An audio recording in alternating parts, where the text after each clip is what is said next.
ভয়ে কাঁপবে চীন আর পাকিস্তান। ভারতের নতুন ইউএভির দ্বিতীয় পরীক্ষা সফল করল ভারত। তাক লাগানো কর্তৃত্ব ডিআরডিওর। আমেরিকার B-2 বোমারু বিমানের আদলে ড্রোনটিকে ডিজাইন করা হয়েছে। ভারতের বিমান বাহিনীকে শক্তিশালী করার লক্ষ্যে আরও এক ধাপ এগিয়ে গেল দেশ। প্রাণঘাতী ইউএভি ড্রোন বানিয়ে শত্রুপক্ষকে তাক লাগিয়ে দিয়েছে ভারত।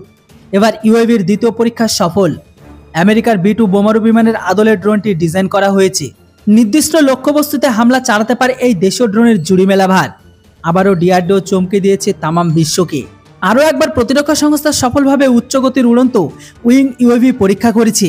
ডিআরডিও গত শুক্রবার সফলভাবে দেশীয় high speed flying wing UAV autonomous flying উইংয়ের টেকনোলজিকে সফলভাবে পরীক্ষা করে নিয়েছে। এই পরীক্ষাটি কর্ণাটকের চিত্রদুর্গে অবস্থিত অ্যারোনটিক্যাল টেস্ট রেঞ্জে করা হয়। সংবাদ সংস্থা এনআইতে একটি ভিডিওকে পাবলিশ করেছে, যে ভিডিওটিকে আপনারা স্ক্রিনে দেখছেন। ভিডিওটিতে ইউএভিকে টেক অফ এমনকি অবতরণ করতে দেখা যায়।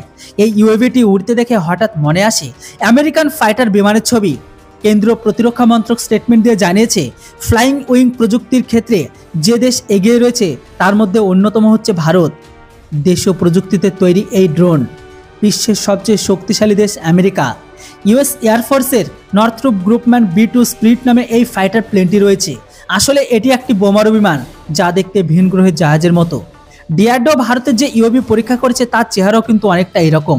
এটি প্রথম 1998 সালে চালু করা হলেও সময়ে সময়ে আপডেট করা হয়েছে। আর এই বিমানটি 50,000 ফুট উচ্চতা থেকে আক্রমণের পরিকল্পনা সফল করতে কার্যকর, যেখানে এর আগে ভারতের ডিআরডিও ব্যালিস্টিক মিসাইলের সফল পরীক্ষা করেছিল।